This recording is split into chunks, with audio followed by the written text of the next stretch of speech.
मुंबईतला बहुप्रतिष्ठित असणारा कर्नाक ब्रिजचं काम हे आता अंतिम टप्प्यात येताना पाहायला मिळतं आहे। कारण ब्रिज उभारण्यासाठी महत्त्वाचा टप्पा असणारा गर्डर उभारण्याचं काम आता जवळपास पूर्ण झालेलं आहे। पुढच्या बाजूला आपण पाहतो की कर्नाक ब्रिजचा हा गर्डर जो आहे तो 550 मेट्रिक टनचा गर्डर आहे आणि हा गर्डर उभारण्यासाठी 26 जानेवारीला एक मोठा मेगा ब्लॉक घेण्यात आलेला होता। रात्रीच्या सुमारास हे काम पूर्ण होणार होतं, मात्र काही तांत्रिक अडचणीमुळे ते काम थोडं लांबणीवर गेलं आणि त्यानंतर प्रवाशांचा खोळंबा झाल्याचं सुद्धा त्या दिवशी आपण पाहिलेलं होतं। मात्र आज रात्री पुन्हा एकदा मेगा ब्लॉक घेण्यात आलेला होता आणि हे ब्रिजचं उभारण्याचं काम जे आहे ते आता रात्रीच्या वेळेला करण्यात येण्याचं पाहायला मिळतं आहे।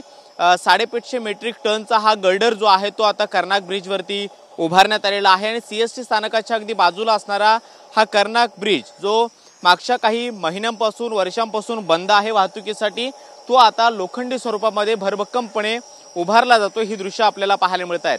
ब्रिजच्या खाली आपण पाहतो की रेल्वे सुद्धा धावते आहे, मात्र आता लोखंडी गर्डर उभारून अगदी अंतिम टप्प्यातलं हे काम जे आहे ते पुढच्या काही दिवसांमध्ये केलं जाणार आणि त्यानंतर या नव्या वर्षामध्ये मुंबईतला हा कर्नाक ब्रिज त्याचबरोबर अंधेरीतला गोखले ब्रिज हा पुन्हा एकदा वाहतुकीसाठी खुला केला जाणार आहे। मागच्या अनेक महिन्यापासून हा ब्रिज वाहतुकीसाठी बंद करण्यात आलेला होता आणि त्यानंतर या ब्रिजच्या उभारण्यासाठी हे गर्डर बसवण्याचं अगदी शेवटच्या टप्प्यातलं आणि अत्यंत महत्त्वाचं काम हे केलं जातं आहे। पुढच्या बाजूला आपण पाहतो की दृश्य आपल्याला पाहायला मिळत आहेत ते अत्याधुनिक यंत्रसामग्री सहित ब्रिज उभारण्याचं काम जे आहे ते सध्या सुरू आहे।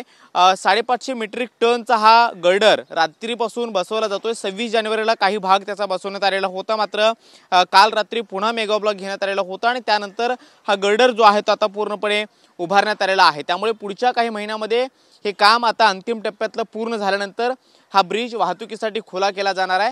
मोहम्मद अली रोडचा हा जो टप्पा आहे किंवा सीएसटीचा या बाजूचा जो टप्पा आहे त्या बाजूनं सीएसटीच्या फ्रीवेकडे जाणारा जो रोड आहे त्यासाठी हा ब्रिज अत्यंत महत्त्वाचा होता, मात्र या ब्रिजच्या उभारण्यासाठी हा ब्रिज बंद करण्यात आलेला होता आणि आता तो पुन्हा एकदा लोखंडी स्वरूपामध्ये भक्कमपणे उभारला जातो आणि त्यासाठी गर्डर बसवण्याचं काम आता पूर्ण झालेलं आहे। त्यामुळे पुढच्या काही दिवसांमध्ये किंवा पुढच्या काही महिन्यामध्ये बाकीची जी उर्वरित कामं आहेत ते पूर्ण झाल्यानंतर हा ब्रिज वाहतुकीसाठी खुला केला जाणार। त्यामुळे इथली वाहतूक कोंडीचा प्रश्न जो मागच्या काही दिवसापासून निर्माण झाला आहे सातत्यानं मुंबईकरांना तो प्रश्न सतावतोय, तो देखील आता प्रश्न मार्गी लागण्याचे पाहायला मिळत आहे। पुढे जर्नलिस्ट रोशन सोबत कृष्णा सोनारवाडकर, TV9 मराठी, मुंबई।